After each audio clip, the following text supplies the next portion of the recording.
As we consider a modern-day switch, let's think back to the 1980s. Back in the 1980s, that's when Ethernet bridges came out. Back in the 80s, networks were relatively slow. Implementations of Ethernet were 10 base 2 or 10 base 5 typically, and bridges were developed to limit collision domains. This allowed networks to scale somewhat. You could have a collection of hubs on either side of a two-port bridge, as an example, and collisions seen on one side would not impact traffic on the other side. Architecturally, bridges worked a lot like computers of the day. If you had a Unix workstation, it might be using a RISC processor, or you might be using a computer that had a CISC processor. CISC, by the way, is complex instruction set computing. RISC is reduced instruction set computing.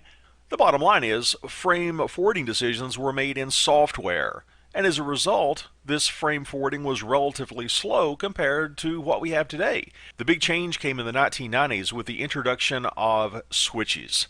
And on screen we see the Cisco Catalyst 3750 series of switches.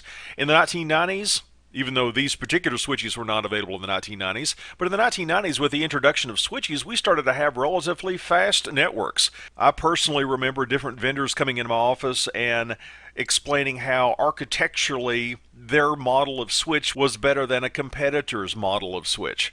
And we had all kinds of discussions about interframe gap times and how frames were forwarded.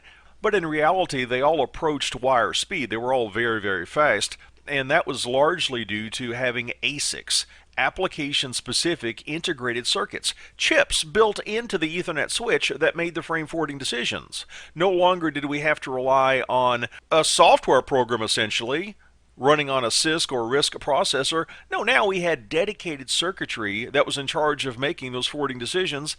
And switches, like bridges, they limit collision domains. But one of the big advantages besides speed is, as you can see on screen, switches tend to have a much higher port density than bridges. You have a much lower cost per port when it comes to an Ethernet switch as compared to an Ethernet bridge.